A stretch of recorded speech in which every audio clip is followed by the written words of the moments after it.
بسم اللہ الرحمن الرحیم۔ ٹی وی بند کرو، اذان ہو رہی ہے۔ اچھا ماما جان، بند کرتی ہوں، مریم نے جواب دیا، مگر ٹی وی چلتا رہا۔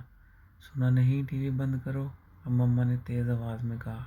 ابھی کرتی ہوں، ریموٹ نہیں مل رہا، مریم نے کہا۔ اتنے میں فاطمہ کی آواز آئی، مجھے سمرن نے چٹکی کاٹی ہے۔ جبکہ سمرن چلانے لگی، پہلے مجھے فاطمہ نے دھکا دیا۔ تنگ آ کر ماما کچن سے باہر آئیں، دیکھا کہ بچے آپس میں دینگا مشتی کر رہے ہیں۔ ریموٹ موسیٰ نے پکڑا ہے جو کارٹون دیکھنے کی ضد کر رہا ہے۔ اتنی دیر میں اذان بھی ختم ہو گئی۔ ماما اپنا ماتھا پیٹ کر رہ گئی۔ ان بچوں کو یہ احساس ہی نہیں ہے کہ اذان کا جواب دینا واجب ہے۔ یہ تو اللہ کی طرف سے پکار ہے۔ جب والدین کی آواز پر نہ آنا گناہ ہے تو اللہ کے حکم کو نظر انداز کرنا کتنا بڑا گناہ ہے۔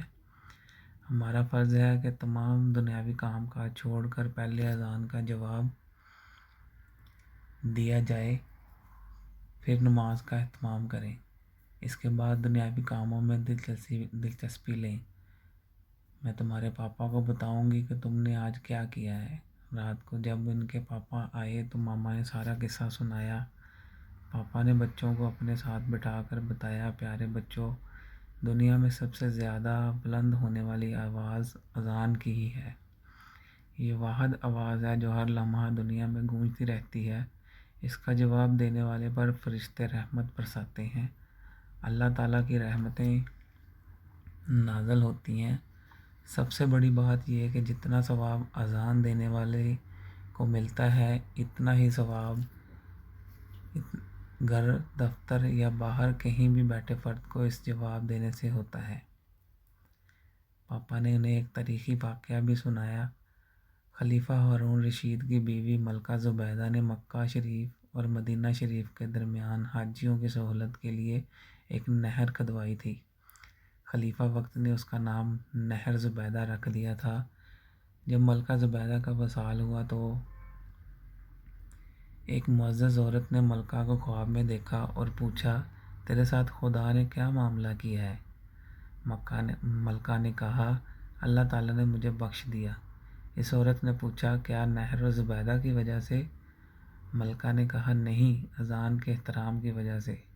مجھے ایک مرتبہ سخت پیاس لگی تھی، میں نے خادمہ کو پانی لانے کے لیے کہا، جو ہی خادمہ پانی لائی اذان شروع ہو گئی۔ میں نے پانی نہیں پیا بلکہ اذان کا جواب دینے لگی۔ بس یہی نیکی میرے اللہ نے قبول فرما لی اور مجھے بخش دیا۔ دیکھا بچوں، اذان کا احترام اور جواب دینے پر اللہ تعالیٰ اپنے بندوں کو کتنا بڑا انعام دیتا ہے۔ سب بچوں نے وعدہ کیا کہ آئندہ وہ اذان کا احترام کیا کریں گے۔ میری بھی تمام بچوں سے گزارش ہے کہ اذان کا احترام کیا کریں اور نماز بھی پابندی سے پڑھیں۔